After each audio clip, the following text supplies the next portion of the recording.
Merci, bonjour. Alors, moi, je m'appelle Michel Jam, je suis donc professeur de sciences économiques et sociales dans l'Académie de Montpellier, à Prades, dans les Pyrénées-Orientales. Et je vais modérer donc ce webinaire au cœur de l'entreprise avec Tarek Djelouli, mon collègue. Alors, pour ma part, j'ai beaucoup de plaisir à le faire parce que j'ai déjà réalisé un stage il y a de nombreuses années dans le cadre d'un partenariat, déjà qui s'était fait avec l'Institut de l'entreprise, mais c'était chez AXA à Paris, dans le monde de l'assurance. Et j'avais beaucoup appris pour mes cours en particulier, pour les questions de contenu, mais aussi pour l'orientation. Et j'avais pu saisir à quel point, en fait, les connaissances et les informations concrètes, fraîches de professionnels pouvaient servir dans la pédagogie. Donc là, ce n'est plus le mode d'entreprise aujourd'hui avec Kaufmann et Broad, donc c'est la promotion immobilière.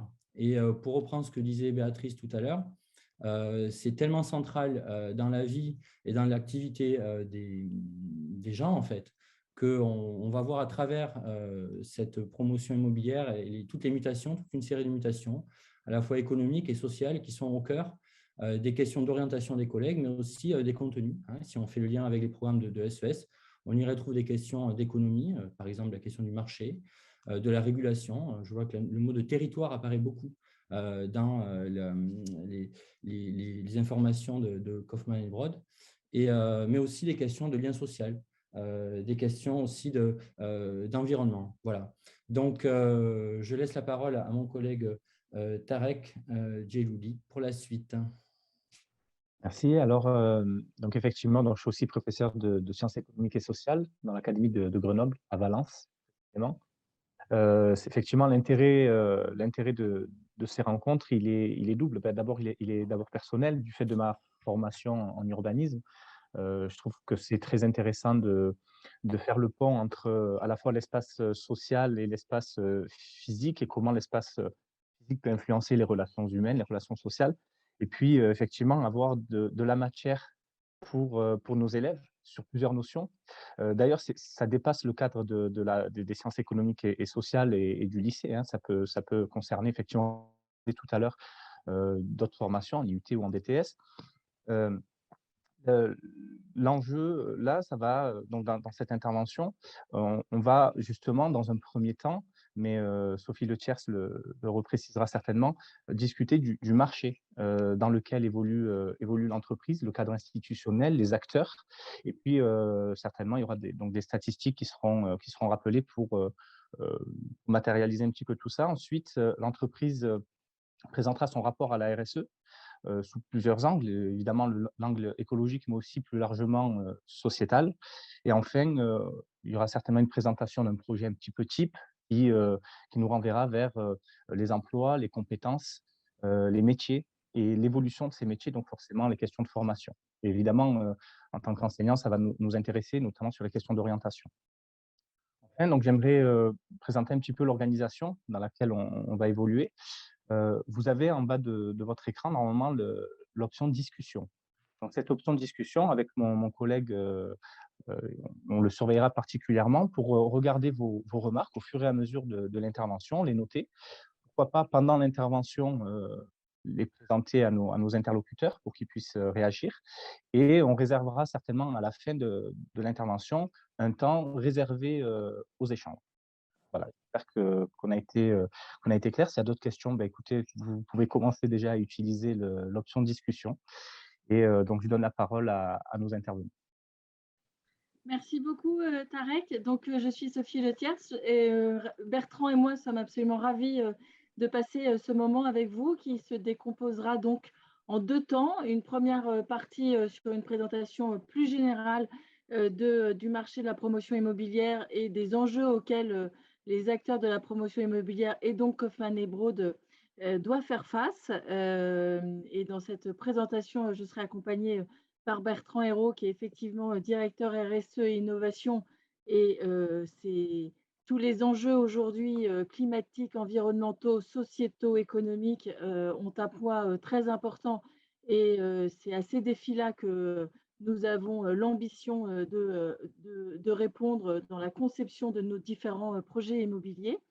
Ça sera la première partie du webinaire. Et pour la deuxième partie, je vous proposerai de vous présenter les principaux métiers de la promotion immobilière et de pouvoir échanger avec vous sur quelles sont les compétences requises dans le cadre de ces métiers et les formations qui peuvent permettre d'accéder à ces métiers. Donc, sans plus tarder, et parce que je parle au nom de Bertrand, mais Bertrand nous quittera dans une demi-heure, donc je vous propose de commencer cette première partie de présentation. Je pense qu'à l'écran, vous avez la présentation. Oui, c'est ça. Oui, c'est bon. Donc, voilà. Donc, la promotion immobilière. Alors, attendez, comment ça fonctionne? Enfin, quels sont les principaux indicateurs pour vous mettre un peu les choses en tête et je laisse Bertrand compléter ma présentation, évidemment. Pour vous donner un ordre d'idée, en 2019, il s'était vendu 166 000 logements neufs en France.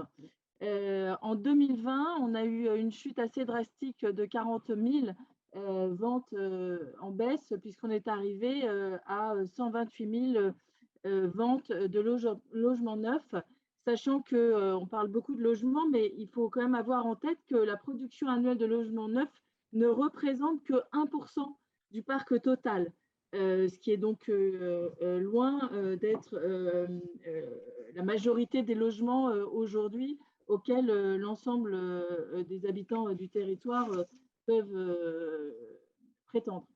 Ce qu'il faut avoir en tête quand on parle de logement et de promotion immobilière, puisque la promotion immobilière, je refais juste une petite parenthèse, la promotion immobilière consiste à concevoir, imaginer des projets immobiliers, un projet immobilier pouvant être un ensemble urbain assez large, avec des logements, des commerces, des hôtels, des gymnases, etc., etc., à l'échelle d'une rue, d'un quartier ou évidemment d'une ville, sachant que le promoteur immobilier, lui, conçoit tous ces projets avec les maires, avec les collectivités territoriales, et les fait construire soit par des entreprises générales, soit par des corps d'État séparés, pour remettre peut-être une photo de ce qu'est la promotion immobilière. Et les points saillants qu'il faut avoir en tête, c'est que pour qu'un promoteur immobilier puisse travailler sereinement et puisse développer des projets immobiliers, il est dépendant de l'octroi de permis de construire. C'est-à-dire qu'un projet immobilier ne peut pas voir le jour, un chantier ne peut pas démarrer si un permis de construire n'a pas été obtenu. Alors, c'est obtenu, ça veut dire deux choses. Ça veut dire que la mairie et les services de l'urbanisme donnent leur accord, leur feu vert, et aussi que les associations de quartier, les voisins, tout ce qui est le voisinage au sens large, a également quelque part de manière implicite donné son feu vert, soit en ne faisant pas de recours, ou alors que les recours ont été purgés, des solutions ont été apportées aux désaccords qui ont pu se faire jour.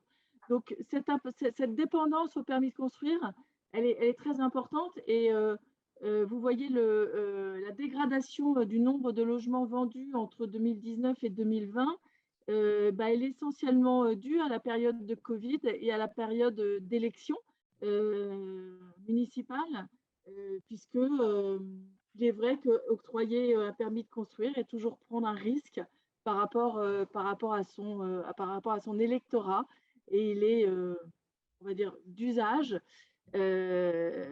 connu que les permis de construire, il peut y en avoir qui sont moins délivrés pendant les périodes électorales. Et donc, ça a tout de suite un effet direct sur la construction des logements neufs et le démarrage des chantiers. Donc ça, c'est quelque chose qu'il faut avoir en tête, c'est important. Un autre enjeu qui est important dans la promotion immobilière, c'est l'enjeu du logement abordable. Abordable de deux points de vue, de l'accessibilité en transport et du prix. Vous savez, aujourd'hui, vous lisez comme nous tous les journaux, qu'il y a aujourd'hui, on considère qu'il y a 4 millions de personnes qui sont mal logées en France. Donc, quand on met ces 4 millions de personnes mal logées en France versus la baisse de vente de logements, on voit bien que les plateaux de la balance ne sont pas nécessairement équilibrés. Et donc ça, c'est un enjeu auquel les promoteurs immobiliers, aux côtés des collectivités territoriales, puisqu'on le verra après, c'est elles qui ont le pouvoir de direction, doivent pouvoir répondre et s'atteler à, en tout cas, apporter des réponses intelligibles. D'autres éléments pour comprendre le contexte de la promotion immobilière qu'il faut avoir en tête, 2 éléments structurels, c'est que le premier, c'est contre-intuitif, mais ce n'est pas un secteur d'activité dans lequel la concurrence joue de manière favorable à l'égard du client final, c'est-à-dire l'acquéreur du logement neuf.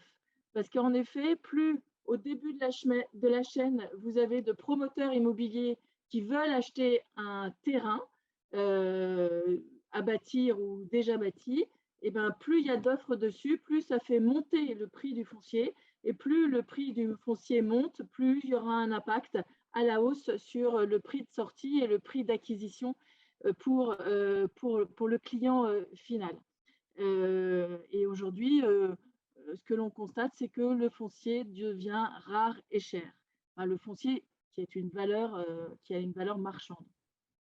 Et enfin, le deuxième élément structurel dont Bertrand pourra vous parler un peu plus après, c'est l'accroissement des règles de construction et des enjeux de développement durable qui sont évidemment très, très forts, voire même très impactants dans notre activité de promotion immobilière aujourd'hui.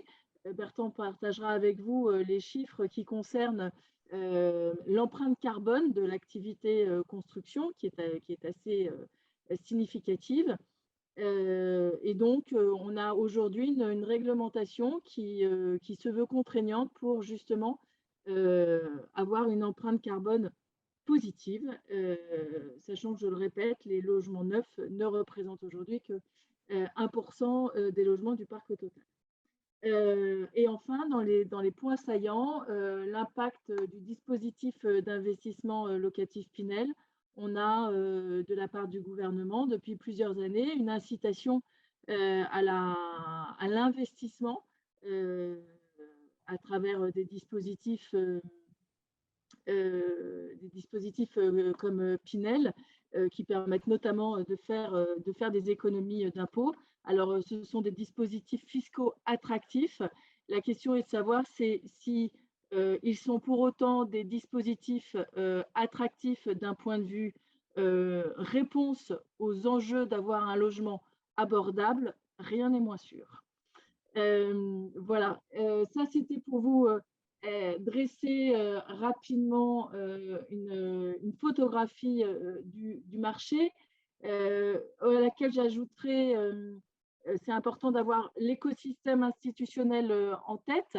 Vous rappelez peut-être que ça ne fait pas si longtemps que ça que le ministère du Logement est placé sous la tutelle du ministère de la Transition écologique et solidaire. C'est évidemment pas un hasard. Et c'est en lien avec les enjeux dont je parlais précédemment. C'est-à-dire qu'aujourd'hui, les enjeux sont portés sur l'impact climatique, l'impact environnemental et sociétal, plus que sur la création de logements en soi et l'aménagement, les enjeux d'aménagement du territoire. Ça, c'est un angle de vue qu'il faut avoir en tête et qui est, enfin, je veux dire, c'est un parti pris aujourd'hui qui est présent.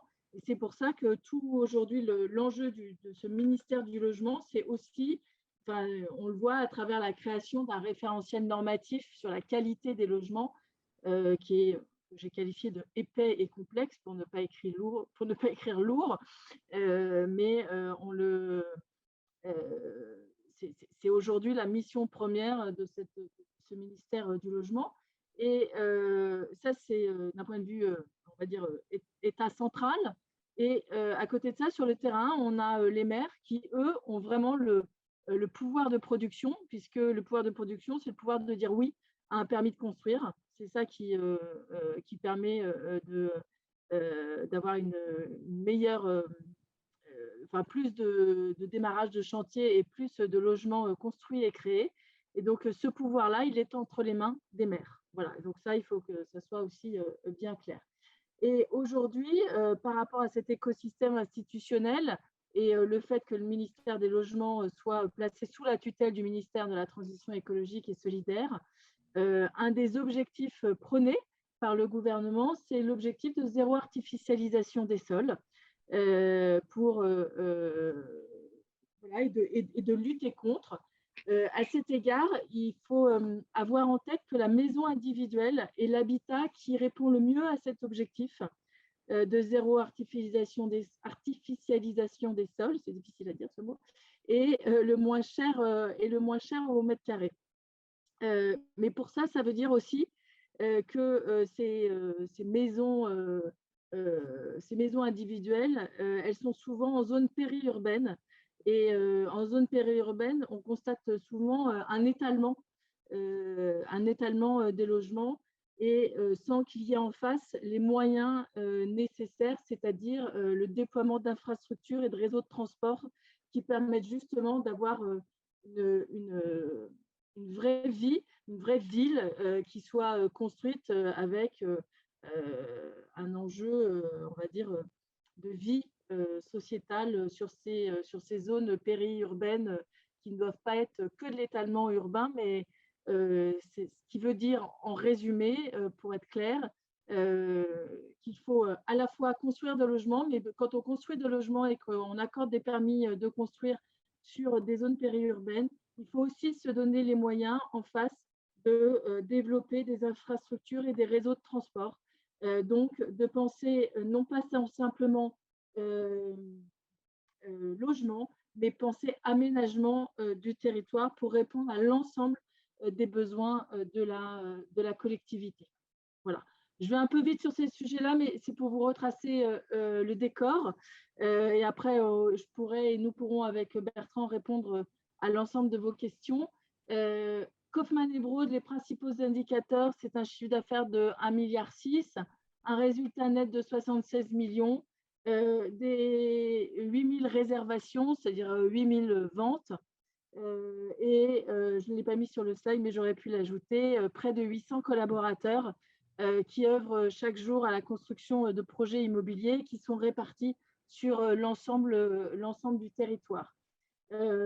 Notre ambition, c'est vraiment de donner du sens au métier de l'immobilier à l'ère de cette urgence climatique, économique, sociale et démographique.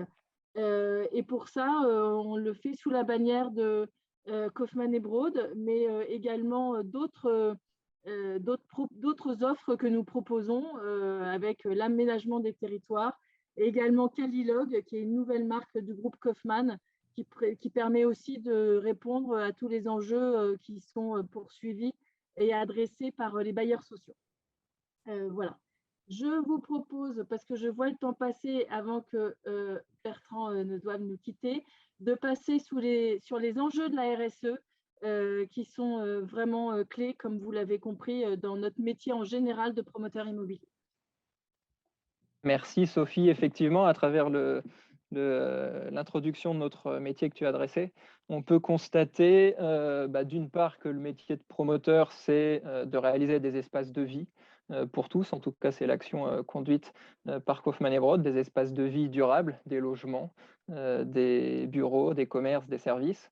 Et donc, on comprend l'impact sociétale qu'on peut avoir. En tout cas, on fait partie de la chaîne qui consiste à produire, faire évoluer la ville, l'espace social dans lequel nous évoluons. Et puis, d'autre part, l'immobilier, notre utilisation des immeubles, la manière dont on se déplace entre les immeubles. Ces postes correspondent à peu près à la moitié de l'empreinte carbone moyenne d'un Français.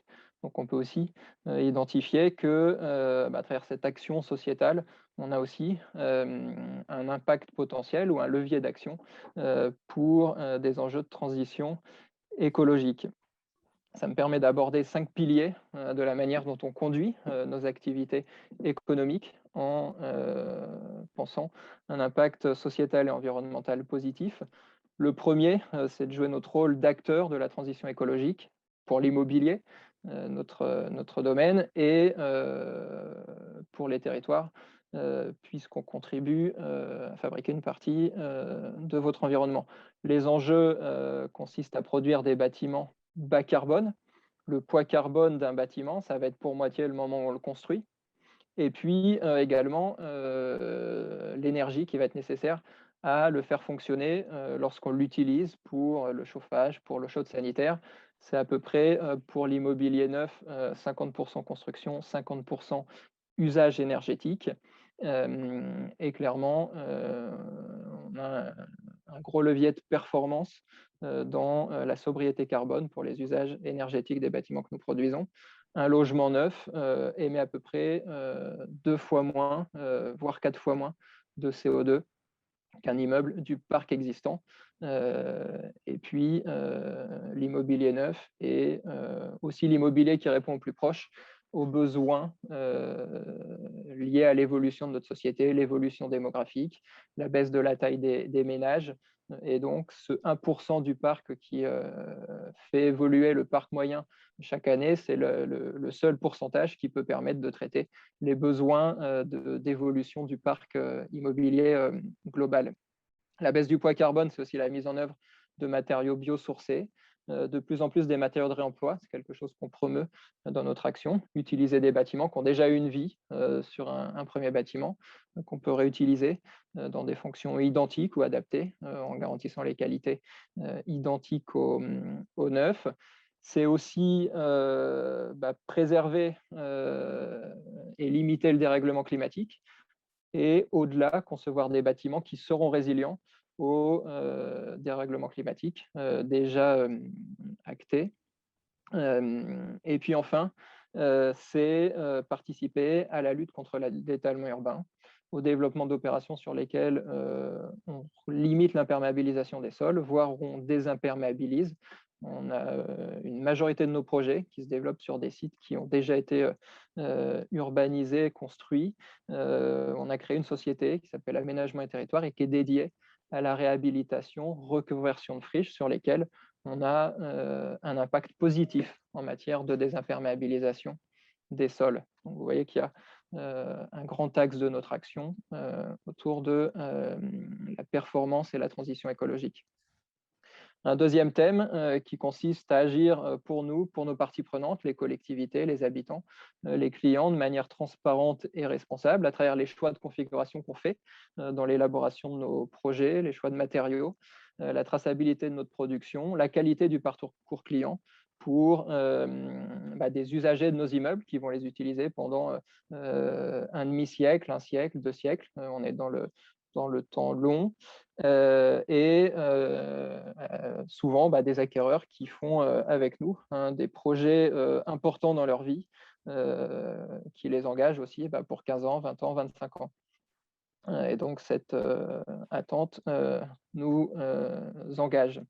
Un troisième axe qui consiste à la qualité de notre production, à ces espaces de vie durables et agréables.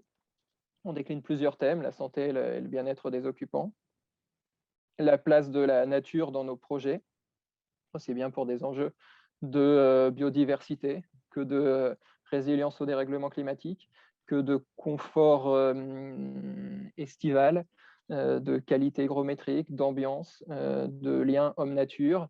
On a plusieurs axes d'innovation aussi qui visent à développer de nouveaux usages, des services en phase avec des modes de vie qui peuvent être sobres, qui peuvent aussi prolonger notre action en matière de transition écologique à travers l'usage qui sera fait de nos bâtiments.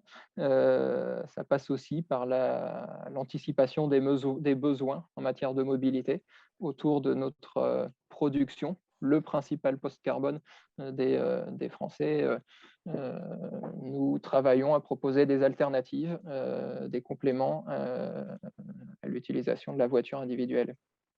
Et puis enfin, Sophie l'a très clairement souligné, nos développements immobiliers se font en concertation, en accord avec les collectivités, une partie prenante essentielle à l'élaboration de notre projet, qui peut aussi donner du sens à notre impact sociétal. On est sur le temps long, on est dans la concertation. Il y a, à travers notre activité économique, une action qui est politique, avec un P majuscule, de fabriquer la ville. Et donc, évidemment, on ne fait pas des choix seuls. Les collectivités qui délivrent les autorisations d'urbanisme, mais au-delà, tout le contexte réglementaire. Pour produire du logement, on a des exigences qui sont parmi les plus ambitieuses en Europe et dans le monde. C'est la préservation de l'environnement, les différentes lois qui encadrent la manière dont on réalise de l'immobilier neuf en concertation. Nous sommes également habitués à mettre en œuvre des démarches de participation citoyenne, de préfiguration de sites et d'élaboration participative de nos projets immobiliers avec les acteurs pour qui ça constituera un environnement du quotidien à travers la fabrique de la ville. Un dernier axe qui est tout aussi important à nos yeux, c'est l'action qu'on a en tant que société auprès de nos collaborateurs. Et donc, on pense qu'on est performant sur les différents enjeux que j'ai adressés si collectivement, au sein de notre société, toutes nos équipes sont formées, performantes sur la manière de conduire l'action du développement d'un projet immobilier neuf. Donc, la formation est un sujet clé. La capacité pour nos équipes à vivre un quotidien aligné avec l'ambition qu'on porte dans nos projets est également un sujet majeur dans les services de mobilité qu'on peut leur proposer. Et les modes de vie professionnels sobres et bas carbone, et puis également permettre l'engagement. Alors l'engagement dans les projets, on a des collaborateurs qui ont la chance d'être sur une activité qui peut mettre en œuvre un impact environnemental et social positif au service de la société. Donc avoir une vie professionnelle qui peut amplifier des convictions qu'ils portent dans leur vie personnelle. Ça peut être aussi un axe de motivation pour des jeunes qui font le choix de s'engager dans des filières qui ont vocation à construire la ville. Et puis évidemment promouvoir la santé, le bien-être et la qualité de vie au travail. Voilà en tout cas pour quelques thèmes et éléments de contexte dans lesquels nous menons notre action. Très bien, donc on voit toute une série d'actions à long terme. C'est ce qui ressort beaucoup quand même, cette idée de partenariat avec les parties prenantes dont vous avez parlé, mais aussi cette idée d'engagement dans la durée. Alors, si je peux peut-être reprendre une question qui a été posée, peut-être en amont un peu de ce que vous avez présenté, c'était plutôt au début, concernant une approche de court terme plutôt, et après peut-être qu'on peut voir des questions un peu plus à long terme. À court terme, il y avait une question qui a été posée sur la question des matières premières actuellement, des goulots d'étranglement et des tensions qu'il y a sur les marchés, et dans quelle mesure ces goulots peuvent ralentir ou contraindre actuellement le métier de promotion. Est-ce que la conjoncture actuelle se traduit par des tensions dans vos métiers? Je peux te dire un mot, Sophie. Non, vas-y. Mais alors, on peut citer, on a peut-être évoqué plusieurs goulots d'étranglement. Il y en a un qui est à l'origine de la pratique de notre métier, c'est celui de la capacité à obtenir des autorisations de construire. On l'a vu de plus en plus sur des terrains qui ont déjà eu une occupation. Ça veut dire des terrains sur lesquels il y a déjà un environnement urbain, puisqu'on réduit l'étalement des villes. La statistique parle, il y a une baisse d'année en année des logements autorisés. À l'inverse, il y a une pression démographique qui est escalée, couplée à une baisse moyenne de la taille des ménages, qui fait qu'il y a une tension sur les besoins en logement. Et le premier goulot, c'est celui de la disponibilité foncière, et en tout cas de la capacité des collectivités à autoriser le développement d'opérations. C'est concomitant effectivement avec un contexte d'inflation sur les matières premières. Et donc, on doit jongler avec ces deux paramètres. Je penserais qu'en tout cas, le plus impactant, le plus dimensionnant pour la filière, pour la capacité aussi de notre politique de l'aménagement du territoire à répondre aux évolutions de notre démographie, se situe davantage sur le sujet de la problématique foncière, notamment dans une vision long terme. J'ajouterais que la pénurie ou la tension sur les matières premières, elle oblige aussi à l'innovation et la créativité pour réfléchir et penser à comment on peut construire autrement. Là où, en revanche, si on n'a pas de terrain, on ne peut pas faire autrement parce qu'on ne sait pas construire hors sol. Je veux dire, il nous faut un ancrage territorial et l'appui des collectivités territoriales. Donc, effectivement, je rejoins le point présenté par Bertrand. Ce qui est le plus impactant pour nous reste quand même le foncier et l'autorisation de construire. D'accord. Donc, la contrainte à dimension, on va dire, avec un grand P, comme vous avez dit, politique, cette dimension-là de la thématique, c'est vrai qu'on le retrouve beaucoup dans vos interventions. Alors, plus sur le long terme, il y a une question qui a été posée concernant les modes de vie et l'évolution des modes de vie. Et on pourrait aller juste sur l'anticipation de tout cela. C'est-à-dire comment est-ce qu'on peut anticiper cela et comment ça peut, vers où ça va et comment c'est facile pour vous peut-être de l'anticiper ça. Parce que vu qu'on est sur du long terme, on est sur des constructions qui vont durer et qui donc incitent à savoir un peu voir à l'avenir si ça va tenir, j'ai envie de dire. Comment est-ce qu'on peut se caler par rapport à ça? Alors, c'est concernant les demandes des clients, mais peut-être qu'on pourrait aussi voir comment est-ce qu'on peut anticiper quelque part la législation aussi, en fin de compte, vu que c'est aussi quelque chose qui est très impactant. Et ça, c'est peut-être compliqué d'anticiper. Et sur cette question, il y a une deuxième dimension justement qui a été posée sur celle de la demande des clients. Est-ce que l'entreprise, compte tenu des évolutions des modes de vie, a constaté une évolution de la demande des clients, par exemple sur les types de projets, en maison individuelle, en appartement, et toujours un petit peu peut-être sur les questions de long terme, pour regrouper un petit peu les questions qui ont été posées. Il y a je vais redire la question parce qu'elle était finement posée. Est-ce que Kaufmann & Co a des solutions pour créer du lien social là où l'étalement périurbain a pu se déliter? Alors, je vous propose qu'on prenne les questions dans l'ordre. Je vous propose que Bertrand fasse une courte réponse que je compléterai ensuite parce que je sais qu'après, il doit nous quitter et qu'il est déjà en retard. Merci.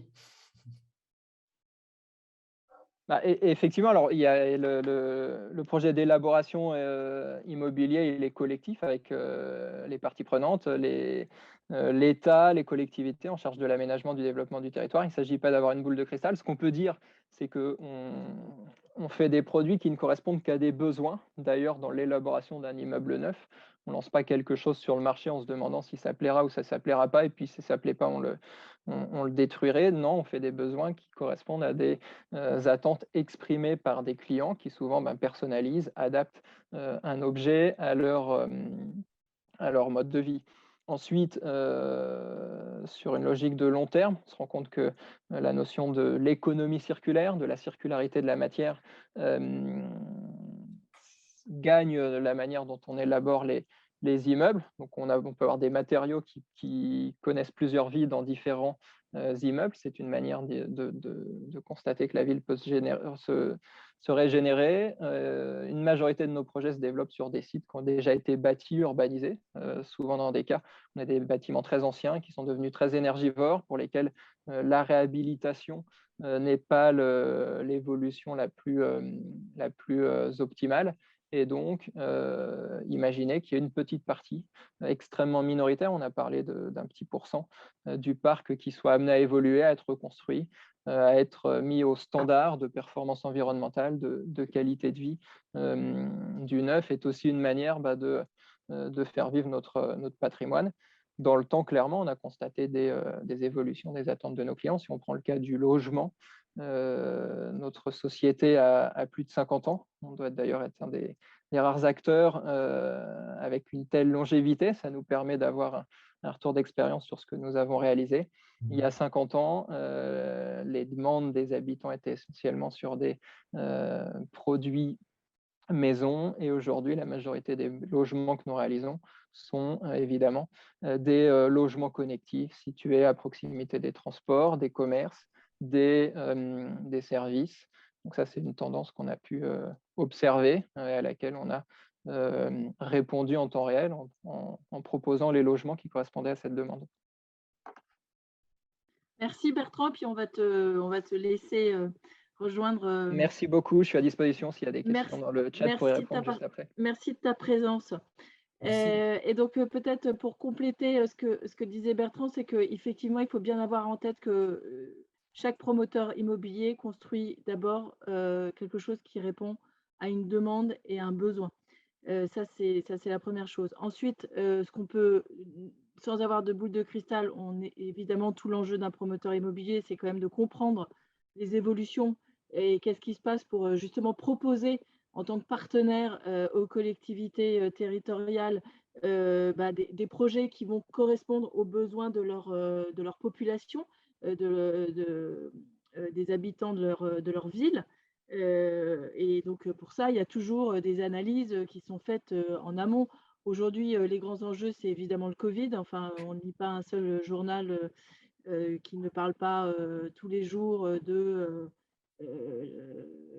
des envies de partir à la campagne, de besoin de mètres carrés supplémentaires pour avoir de la place pour le télétravail, de permettre aux enfants, aux étudiants, aux lycéens, collégiens, de pouvoir, s'ils doivent être à la maison, de pouvoir quand même étudier dans de bonnes conditions. Tout ça, ce sont des souhaits. Ensuite, ces souhaits-là, c'est égal à des mètres carrés. Des mètres carrés, ça s'achète. Et si on les achète trop cher parce que le foncier au départ est trop cher, que les coûts de travaux augmentent, etc., enfin, on revient dans l'équation que je présentais au départ. Donc, voilà, il y a aussi un vrai enjeu. Ça revient aussi à l'enjeu et là, ce n'est pas que à la main des promoteurs immobiliers, c'est aussi à la main des institutionnels, hein, je vais dire ça de manière large, de penser l'aménagement urbain pour arriver à construire des logements abordables pour tous et qui répondent aux besoins de tout le monde et dans les budgets de chacun. Donc, c'est tout le travail d'équilibriste entre comprendre les enjeux de la société et qu'est-ce qui rentre dans le pouvoir économique de chacun. Ce qui nous permet d'équilibrer les deux côtés de la balance avec l'offre d'un côté que vous avez évoqué tout à l'heure et puis là, la nécessité de répondre à des besoins quand même, à se caler sur la demande. Je retiens l'exemple qu'il a pris de on ne construit pas, puis ensuite on casse si ça ne marche pas. En effet, c'est un secteur où on sent que et puis, je voyais sur le chat une question là tout au début, c'est que c'est vrai aussi que moins il y a de permis délivrés, plus ça crée une tension sur le prix parce qu'il y aura moins de logements neufs. Donc, et un promoteur immobilier, comme chaque entreprise, a aussi pour objectif de gagner sa vie et d'être rentable et de faire des bénéfices. Alors, chez Kaufmann & Broad, on a la chance que tous les salariés soient actionnaires de l'entreprise également. Donc, c'est un cercle vertueux pour nous. Il y a un alignement. Mais c'est vrai que quand il y a une possibilité de vendre un appartement plus cher, on le vend plus cher.